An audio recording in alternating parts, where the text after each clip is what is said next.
Alan Franklin. I am the Vermont State Coordinator for Operation Lifesaver, which is a railroad safety education and awareness program. Myself and several other volunteers in the state, we give presentations, we have exhibits at fairs, that sort of thing. Operation Lifesaver excuse me, started in 1972 out in Idaho when someone in their Department of Transportation or working for the railroad discovered that there was a lot of highway railroad crossing crashes and fatalities. They started a 6-week awareness and education program and found in the first year fatalities went down by like 40%. Since 1972, the programs have spread out to all 50 of the states, and since 1972, I'm happy to say that highway safety fatalities at railroad crossings have fallen a total of 83%. So we're pretty happy with that. The other thing that we promote education awareness is pedestrians and trespassers on the railroad tracks. We had, in 2015, we had 4 people killed on the railroad tracks in Vermont. Pedestrians, or they're actually trespassers. We'll cover why that is so. In 2016, we had 1, and then we had 1 incident a couple weeks ago in which a person was injured but not killed. We hope to eliminate all of those, and a lot of the problem is that people don't think about a lot of these things, and that's why it's an awareness and education program, because we try to reinforce things that you already do know, and maybe introduce some things about trains and crossings and trespassing that you may not be aware of. So what I'm going to show you today is a short PowerPoint presentation. Yeah, I know, I'm probably sick of PowerPoints, but what we do is, this is an example of something we show adults, high school kids, as part of an introduction into what we're all about and what we're trying to do. Every day, we may see things like train pushes car half a mile, 3 people died, each person struck and killed while walking on the tracks, train collides with tracks, crossing multiple tracks. We had a fatality at a railroad crossing last month. We haven't had a fatality in a railroad crossing incident for several years. I think at least as far back as 2010 in Vermont. But we had 1 fatality this year and 3 other incidents in which a train collided with a car in Vermont. Every 3 hours in the United States, a train hits a person or a vehicle. Any train is train time. As you approach a railroad crossing, always expect a train. I've given each of you a pen. Feel free to take it. Gift from Operation Lifesaver. Has sort of our current safety motto is see tracks, think train. And the purpose of that is always expect a train. Don't always expect not to see a train. They can travel at any time in either direction. They don't follow a schedule. Trains can't swerve. What's missing from this picture? It's the inside of an engineer cab. I hope you can see it. What's missing from that picture? Steering wheel. That's right, no steering wheel. And so if an engineer sees something that tracks that way, he has only 2 choices: sound the horn, hit the emergency brake, and hope for the best. Takes 200 feet for a car to stop at 55 miles an hour. School bus, 230 feet. Tractor trailer, 300 feet. A light rail or transit train, about 600 feet. And a freight train traveling at 55 miles an hour, 5,280 feet to come to a complete stop. And that's what folks often don't realize, is because of the size and the weight of a long freight train. It takes a long time for them to come to a complete stop. So by the time by the time an engineer spots a person or something on a track, it's really often too late.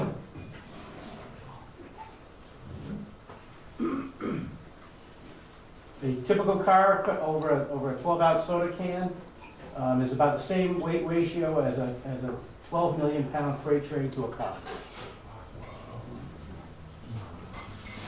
And that's the result.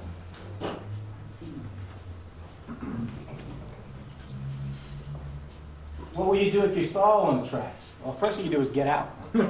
Okay? Don't try to move the car. Don't try to call for help or anything. First thing you do is get out. Second thing, get away from the tracks even if you don't see a train.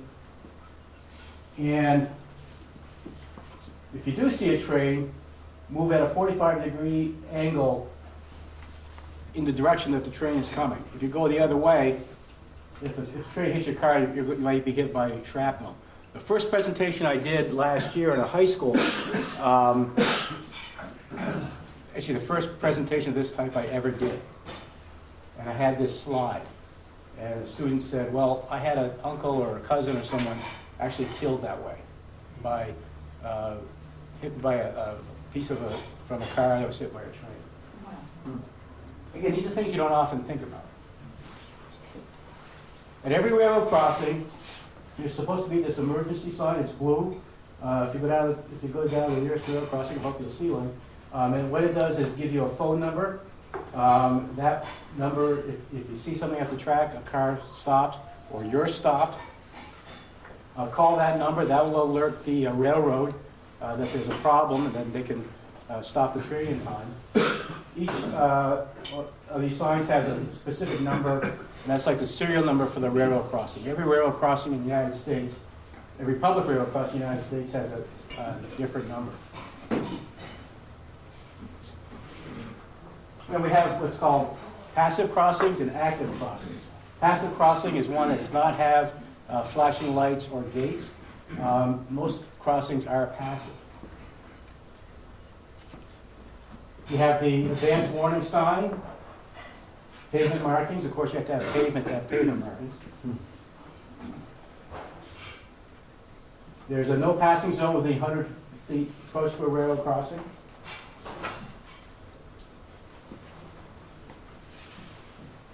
And again, passive crossing does not have flashing lights or automatic gates. And that's what you see at the sides. It's the equivalent of a yield sign. And then a painted line indicates how far it is safe to stop at a railroad crossing. If you don't see a line, about 15 feet is a recommended distance. You want to be close enough to see if a train's coming, but far enough away so that you're not in any danger. Flashing lights, if you have flashing lights, that's not a yield sign anymore, that's a stop sign. So please stop. Trains always have the right of way. They have the right of way because they're the vehicle least in a position to stop or avert a collision. Driving around the gate. I don't know if any of you have seen that happen. It's dangerous. They're there for a reason. Oftentimes, I'm not familiar with any crossings in St. Albans, but there's one in Newport that has 2 tracks. The crossing side will say how many tracks there are. And just because if a train goes by, do not assume it's safe. Make sure, if you have multiple tracks, make sure there's a train not coming the other way.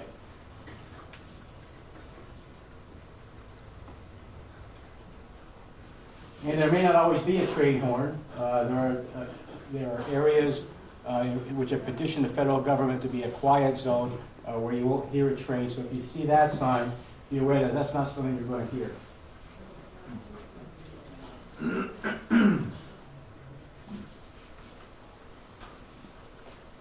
Trains go fast. In parts of southern Vermont, the Amtrak trains are authorized to go up to 79 miles an hour. Freight trains anywhere from 10 to 50 some odd miles an hour. And it's difficult, almost impossible, to tell how fast a train is going by looking, just looking at the way. Because of the size and distance, there's very little you can tell about the speed of a train. It's similar as when you go to an airport, see planes touching in, they're going 200 or 300 miles an hour, but you wouldn't know that to look at it. So do not try to judge the speed, say, hey, I got plenty of time. You may not. Read those. Don't pass on the tracks. Don't shift gears while crossing the tracks. And don't stop on the tracks. Not only is it unsafe, it's also illegal. And when you do stop, make sure the front and back end of your vehicle are 50 feet away from the nearest rail. Trains are wider than the track. Engines in cars are at least 3 feet wider than the actual track themselves. This picture is a very good picture of what the railroad right-of-way is. It's from where all the rocks and stones are, and maybe a little further. So nowhere in that area is it safe to be. Again, not only do the cars overhang the track, they could have straps and so forth hanging from them that can injure or hurt you. Overdriving your headlights is another problem. You may not see a train. If you don't see the light, it's very possible that when you approach a rail crossing at night, there's a train crossing and you can't see it, especially if you overdrive your headlights. Again, always expect a train. Don't text. Don't put makeup on. All these sort of distractions contribute to accidents that occur. Distracted driving is a danger in any case, but it's even multiplied once you get near a railroad crossing. Stay off, stay away, stay alive. What I didn't realize before I started doing this, and what a lot of folks don't realize, is that railroad tracks and right-of-ways are not public property.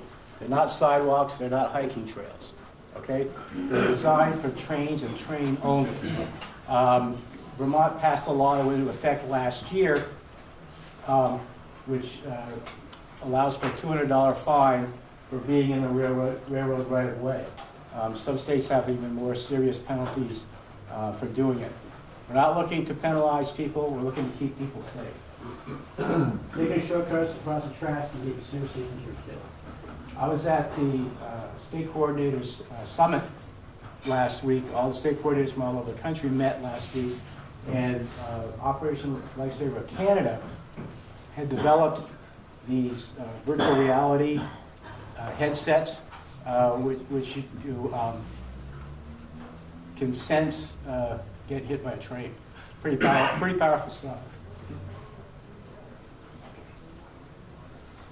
Trespassing is a big problem. This is typical of what you may see out there. I've seen it.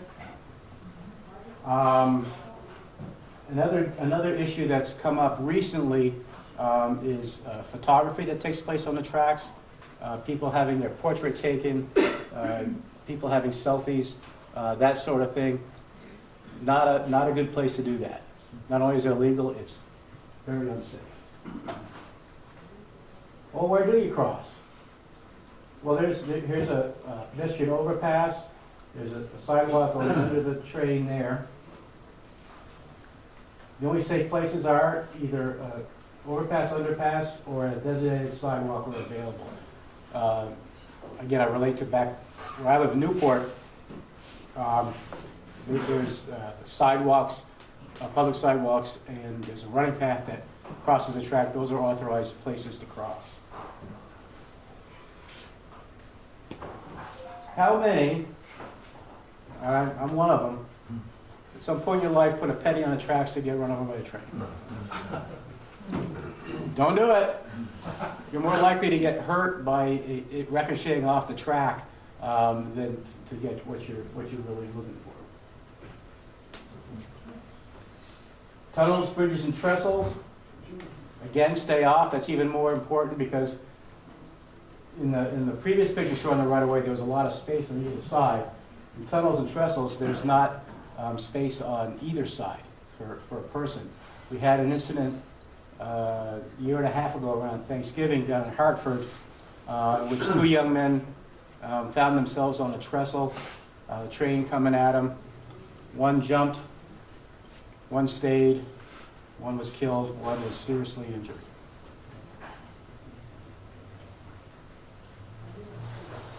Sometimes trains in yards or parked rail cars can look attractive to play on, or you could get impatient, you want to get on the other side. Don't do it. They can move at any time, and we just want people to not take any risks. Again, we try to reiterate how dangerous it is to walk on the tracks, even if you're just making a shortcut. Again, this is not, it's not atypical behavior. Okay, it's actually fairly typical. But we urge folks to one, not do it, and if you see someone do it, tell them, don't not do it. Stop doing that.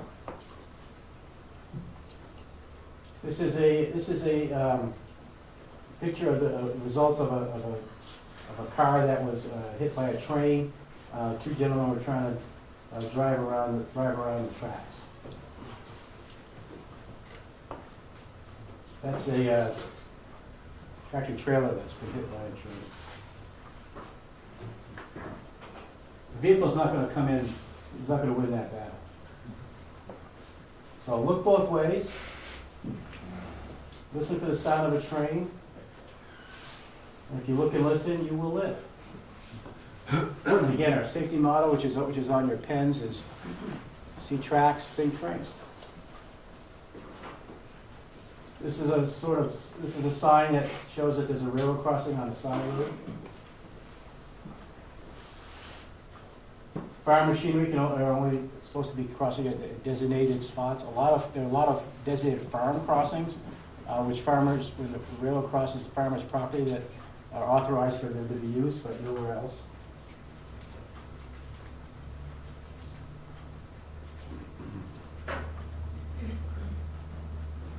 And man versus train is probably the most lopsided clash in history. 175-pound man versus a 6,000-ton train.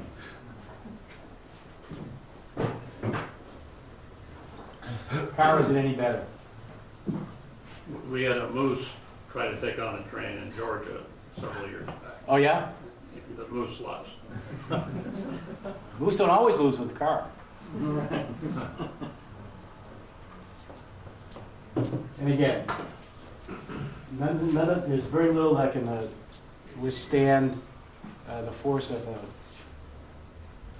12 million pound freight train. And again, it's the sort of things that we want to remind people of is that it's very difficult to judge the speed of a train. Trains are quieter now than they used to be. Technology has improved the locomotives, and in a lot of places in the state, the section of track that used to produce the clickety-clack sound have been replaced by solid, continuous welded rail. So it's the tracks are a lot quieter than they used to be. The trains are a lot quieter than they used to be. People are distracted with their headphones and all that stuff. So we just want folks to be aware. We want them to be safe. And this is the sort of thing that we go out and try to promote. We do presentations in schools. We do fairs.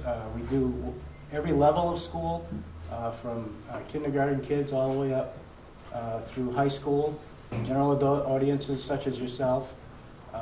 And we're all about keeping folks safe around the tracks. Yes? Yeah. You ever seen Stand By Me, the movie?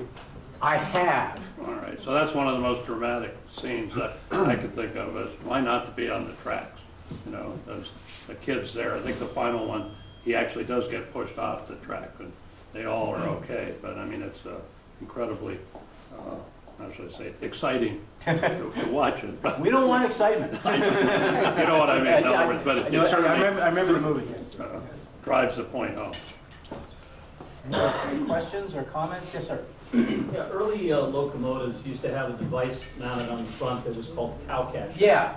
I don't know how effective that actually was, but Is there any technology in the works that would, where they're thinking about mounting some kind of a device on the front of a locomotive that could push a vehicle out of the way or somehow lessen the impact? Not that I'm aware of, and you may have heard of something called positive train control, which is being implemented to avoid crashes, but that's really with other trains. And reduce speed on corners and so forth. I'm not aware of any technology that's designed for that. I had an uncle who was, and he got a new car, and my aunt was with him, and they had a little baby. And in those days, they had people, guards out there to tell you to go and tell you not to and so forth. And he thought he had enough time to go across the track. Just as he was on the track, the guard come out and stopped him. So he stalled his engine. My aunt jumped out of the car with a baby, and he said he didn't get a chance to get out, and the car was practically demolished. But he was lucky enough not to get damaged too seriously. But the train was fairly held, very hang with an automobile. There's no question about it. But the guard stopped him on the track, and then he stalled his engine, tried to back up.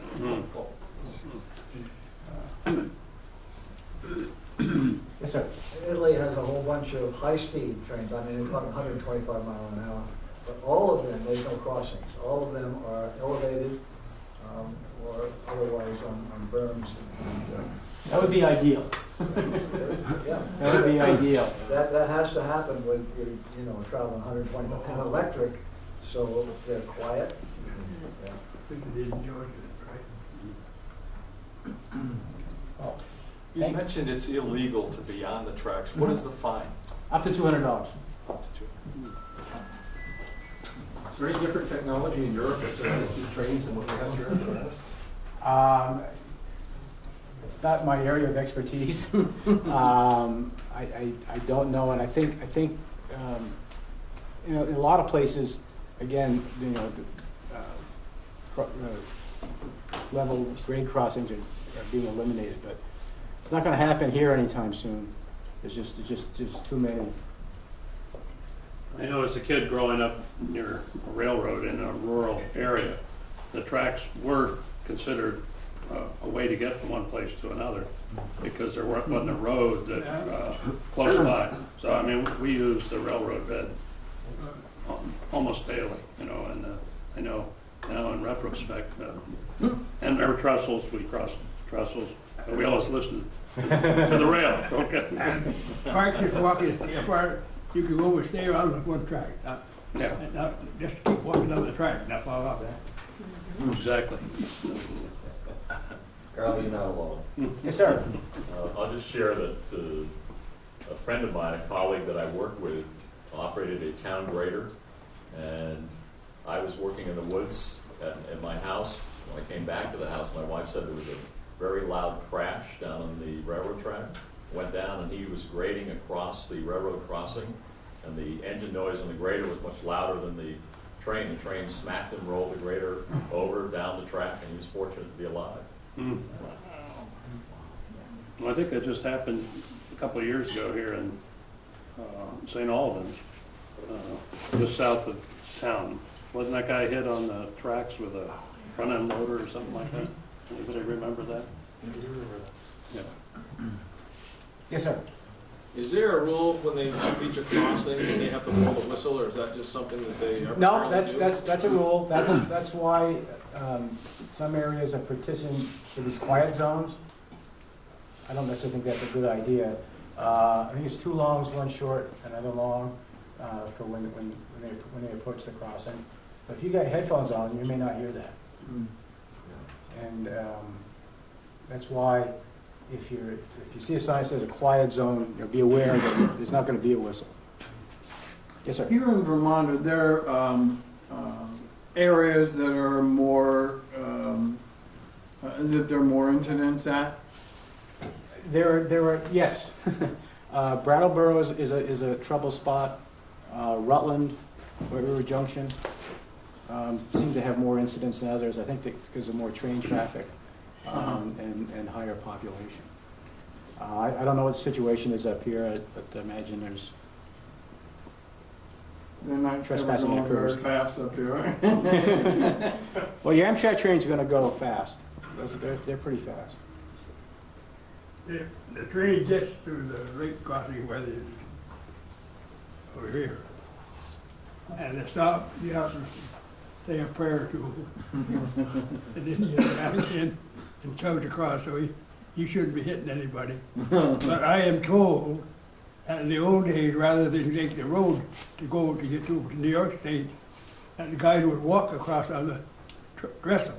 And they figured out that they could get down and get underneath, and there's some vibrations underneath there. And if a train came along, they could get down on that and let the train go by and not damage them. See? Yeah, I don't think that's a good plan. Anyway, so- I wouldn't recommend it. Yes, sir. Is there a rule that a train can't be holding up traffic for a certain length of time? No. It can go as long as it wants?